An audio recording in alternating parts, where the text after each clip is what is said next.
Successful Redditors, without a college education and making over $100,000 plus a year. What do you do for a living?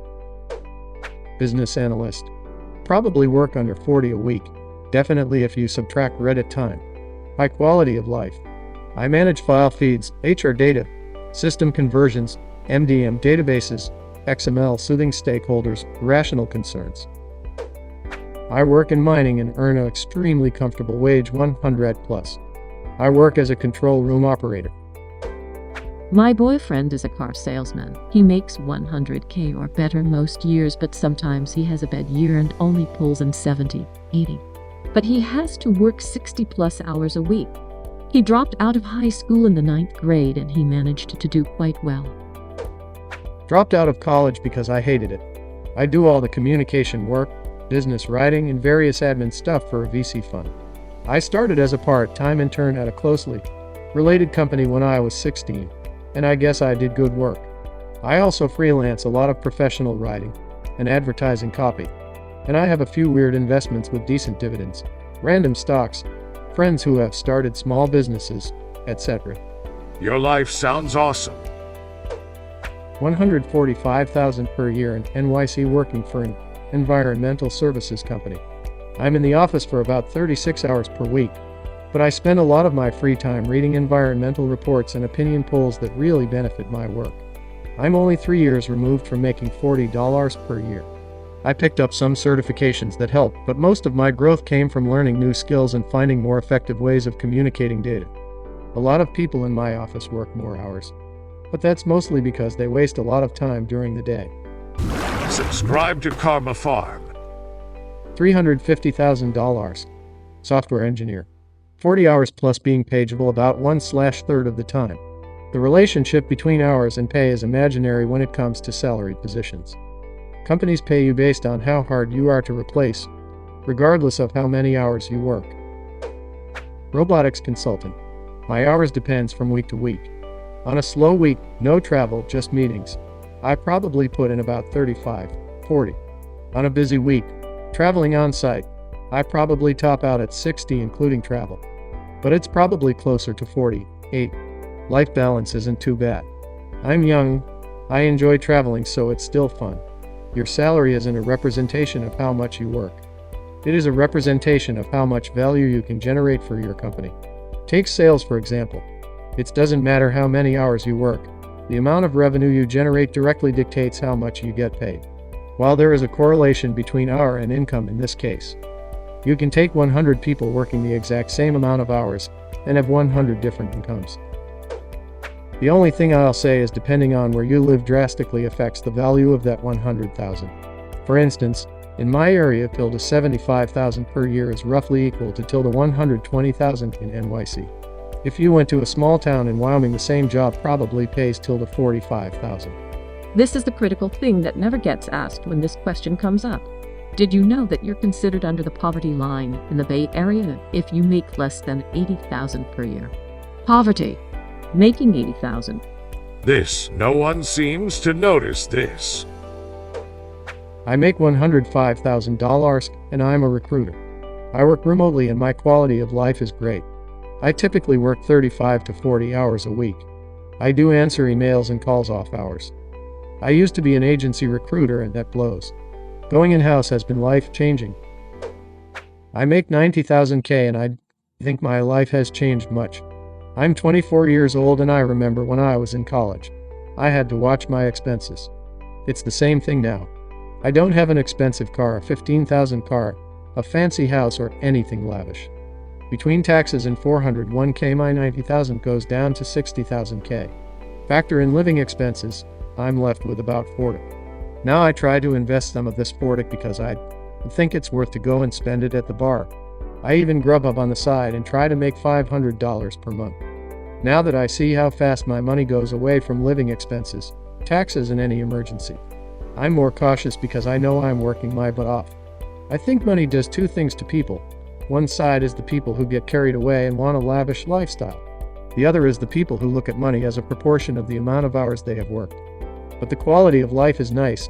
I know I can purchase almost anything I want within reason. I take a vacation here and there, have good work benefits. Work about 35-40 hours per week, and I have a great supervisor who lets me come in whenever I want as long as I do my work. Salesforce architect. Internal, not consultant, making $140,000. $160,000 depending on bonuses. I work about 40 hours a week, rarely more unless I've done a poor job of planning. I'll also be leaving for 4 months of paid maternity leave soon.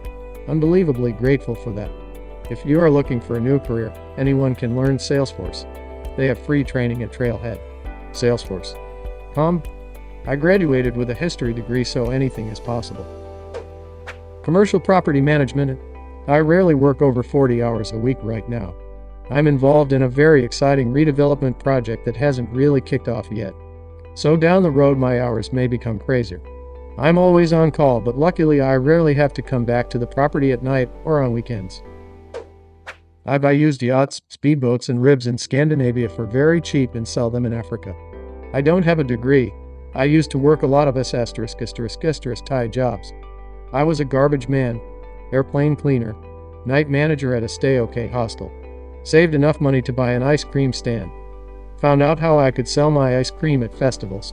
Ice cream at festivals is an incredibly fast way to make money. Once I had a good amount of money, I thought would be a nice idea. Buy a speedboat and go fishing now that I finally have some time to relax. I did that and sent a picture of my friend in East Africa, and we started talking about it. And then we started talking about the price and how cheap it was. So I learned a lot about export and all that, and how to send it to Africa to sell it, and it worked. Then I tried again a few months later, and now I buy and sell about 15 a month. I own 1 BP and 3 Exxon gas stations here in South Florida. Not much prestige in what I do, since it's me working inside gas stations all day and always having to be looked down at because it's such an unassuming business. One time a lady told her kid in front of my employees, college students, that he should go to college or else he would become like them. I have an undergrad degree in biology who chose to go into the oil industry rather than pharmacy school and make $270,300. I traded respect/professional career for money, and sometimes I regret it. My base salary is about $120 a year, but I probably make closer to $130 because of shifts I pick up here and there. Being a pharmacist is a pretty good deal. Only 6 years of college and great salaries to start. I can't stand listening to the older pharmacists who complain about having to stay an hour off the clock to get all their stuff done.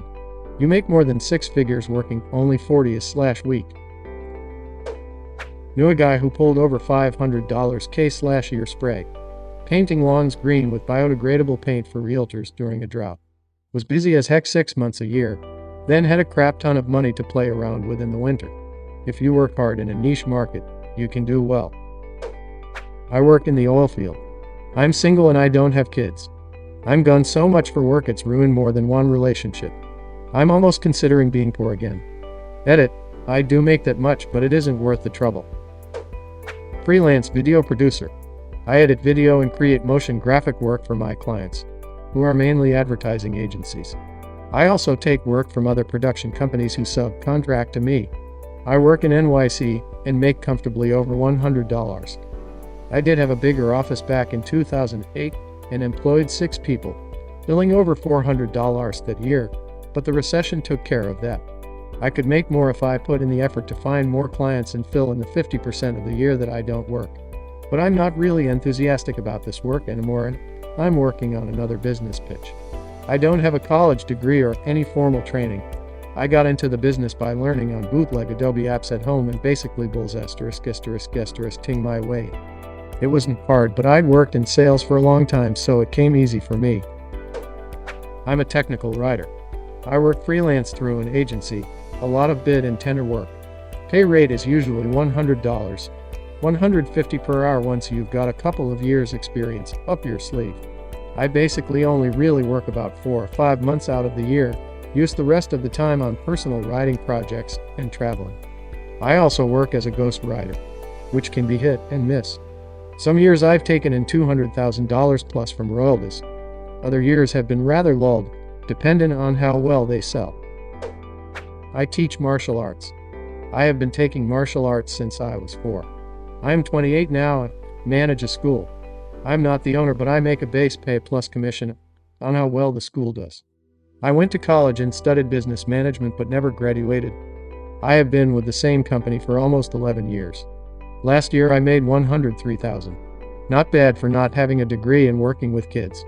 I love it when parents at the school ask, "So is this your only job?" I'm 23 years old, live in Germany. Don't have a degree but learned how to design and code since I'm 14. So it's not like it just came from nowhere, and work for a company based in Los Angeles. Making roughly $140,000 before taxes. I do some side gigs from time to time. I was making $100,000 at 22 with only IT certifications. If you know specialized tools/knowledge plus a security clearance, it's fairly possible. Thanks for watching. Make sure to like and subscribe to Karma Farm to get more videos just like this.